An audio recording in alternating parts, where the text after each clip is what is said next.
ఇదే నా classes building, ప్రకాశం భవనం. అన్ని ఆర్ట్స్ గ్రూపులు మొత్తం ఇక్కడే ఉంటాయి.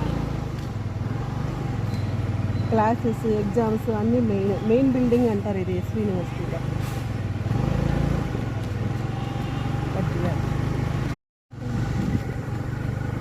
ఇదే మా బిల్డింగ్ ఫుల్గా ఆర్ట్స్ గ్రూప్స్ అంతా ఏం చేంజ్ కాలేదు, అప్పటికి ఇప్పటికి అట్లే ఉంది. ఈ బిల్డింగ్ స్టోన్స్తో కట్టిందనా ఇంకా ఎన్ని సంవత్సరాలు అయినా పోదు. చూసినారా మా women's college PG.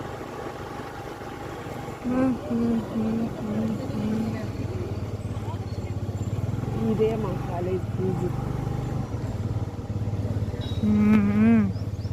After a long time note చేస్తా.